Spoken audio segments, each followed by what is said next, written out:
Catherine of Valois was the Queen Consort of England from 1420 until 1422. She was the descendant, consort, and ancestor of kings. A daughter of Charles VI of France, she married Henry V of England, and gave birth to his heir Henry VI of England. Her liaison with Owen Tudor proved the springboard of that family's fortunes, eventually leading to their grandson's elevation as Henry VII of England. Catherine's older sister Isabella was Queen of England from 1396 until 1399, as the child bride of Richard II.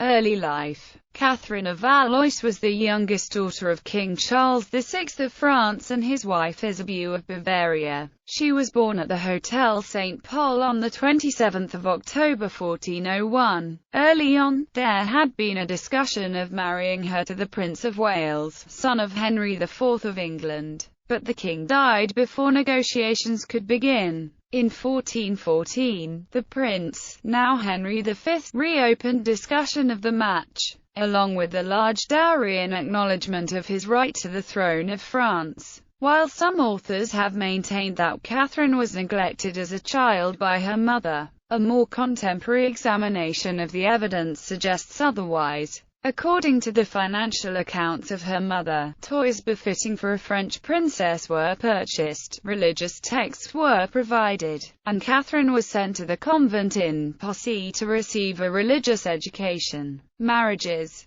Henry V went to war with France, and even after the great English victory at Agincourt, plans for the marriage continued. Catherine was said to be very attractive, and when Henry finally met her at Meulan, he became enamored. In May 1420, a peace treaty was made between England and France, and Charles acknowledged Henry of England as his heir. Catherine and Henry were married at the parish church of St. John or Troyes Cathedral on 2 June 1420. Catherine went to England with her new husband and was crowned queen in Westminster Abbey on 23 February 1421. In June 1421, Henry returned to France to continue his military campaigns. By this time, Catherine was several months pregnant and gave birth to a son named Henry on 6 December 1421 at Windsor. Her husband never saw their child. During the Siege of Meaux, he became sick with dysentery and died on 31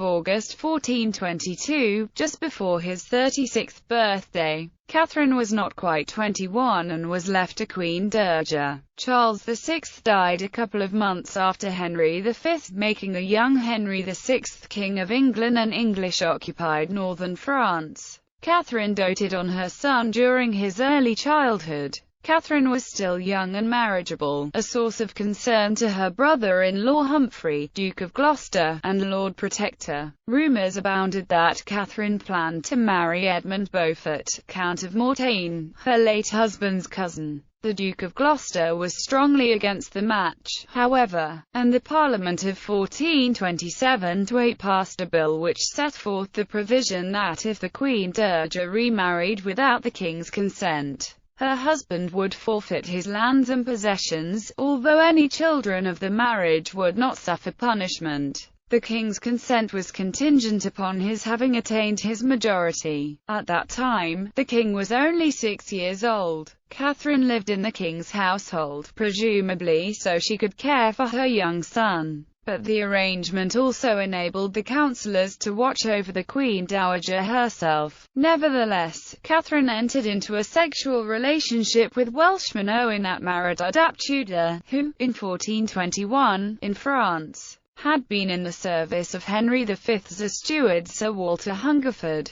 Tudor was probably appointed keeper of Catherine's household or wardrobe. The relationship began when Catherine lived at Windsor Castle, and she became pregnant with their first child there. At some point, she stopped living in the king's household, and in May 1432 Parliament granted Owen the rights of an Englishman. This was important because of Henry IV's laws limiting the rights of Welshmen. There is no clear evidence either way whether Catherine and Owen Tudor actually married. No documentation of such a marriage exists. Moreover, even if they had been married, the question exists if the marriage would have been lawful, given the Act of 1428. From the relationship of Owen Tudor and Queen Catherine descended the Tudor dynasty of England, starting with King Henry VII.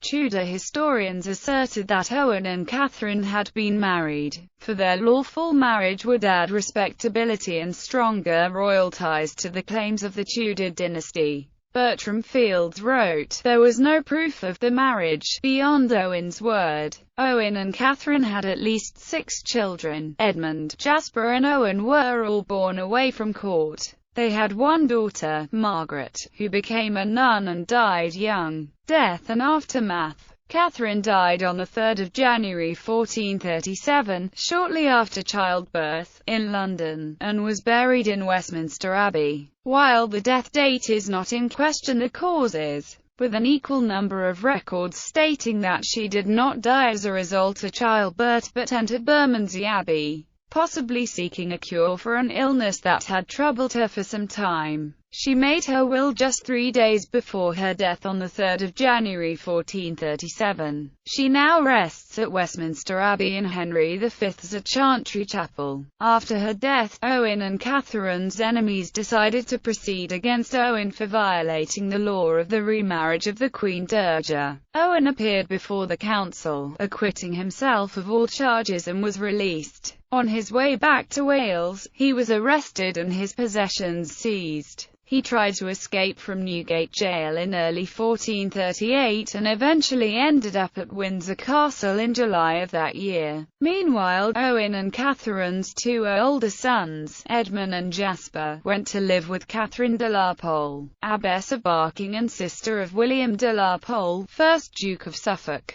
Sometime after 1442, the king took a role in their upbringing. Owen, the father, was eventually released on £2,000 bail, but was pardoned in November 1439. Owen was treated well afterwards and was a member of the king's household until the mid-1450s. He lived until 1461, when he was executed by the Yorkists following the Battle of Mortimer's Cross in Herefordshire. Their sons were given earldoms by Catherine's son King Henry VI. Edmund married Margaret Beaufort, one of the last remaining heirs to the Lancastrian claim to the throne. Their son became King Henry VII. The wooden funeral effigy, which was carried at Catherine's funeral, still survives at Westminster Abbey and is on display in the Undercroft Museum. Her tomb originally boasted an alabaster memorial, which was deliberately destroyed during extensions to the abbey in the reign of her grandson, Henry VII.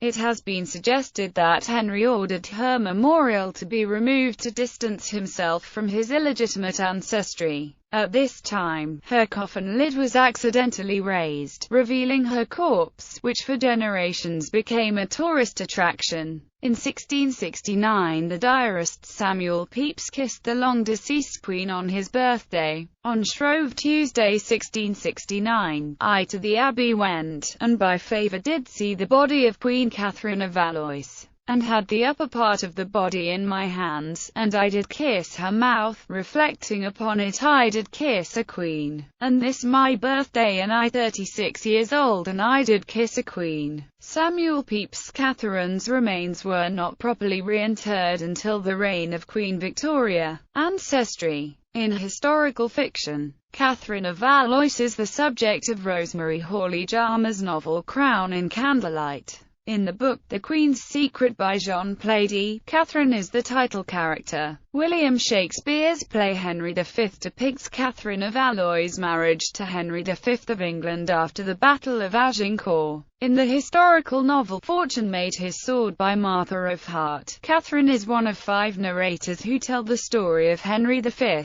from her perspective as his future queen. Edward Jones' novel published in 2002, The Lily and the Dragon, tells the story of Owain Tudor and Catherine of Valois. Joanna Hickson's novel The Agincourt Bride tells the story of the early life of Catherine of Valois. Anne O'Brien's novel The Forbidden Queen details the life of Catherine of Valois. Van Ora Bennett's novel Blood Royal, The Queen's Lover, tells the story of Catherine's early years through her secret marriage to Owen Tudor. The novel, Root of the Tudor Rose by Mary Griffith, is the story of Catherine's brief marriage to Henry V and her subsequent clandestine relationship with Owain ap Meredith ap Tudur, the young Welshman who gave the English version of his patronymic Welsh surname to the most famous royal dynasty in British history, the Tudors.